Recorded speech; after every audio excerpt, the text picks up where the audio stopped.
and preparing you for Tuesday. That's right, tomorrow. Thousands of new bills and laws will go into effect across the country.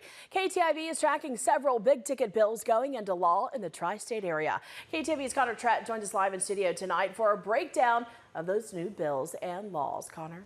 Thanks, Jess. Across the tri-state area, you can expect to see some big changes with hundreds of new laws going into effect tomorrow. Just in Iowa, Nebraska, and South Dakota, we're going to have hundreds of new laws coming into play. We're going to highlight a few of those right now. In Iowa, Senate File 36, that's going to require high school students to take a civics test in order to graduate. The questions come from the test immigrants must take while in the process of becoming citizens, and students must score at least a 60% on the multiple choice test, and they can retake it as many times as they need in order to pass. The class of 2027 will be the first class required to take that test.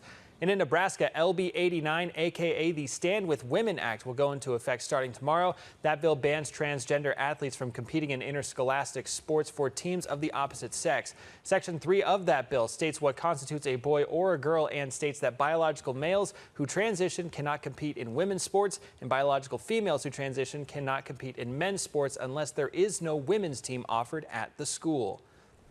In South Dakota, Senate Bill 7 bans sanctuary cities and provides protections for law enforcement officers carrying out immigration enforcement actions.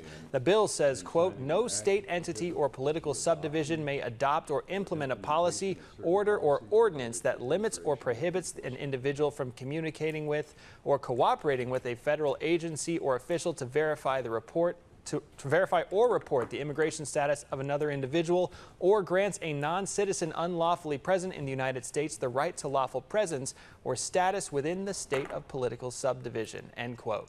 Now we have a more in-depth look at even more laws that will be going into effect tomorrow, and you can find that extensive list on our website at ktiv.com.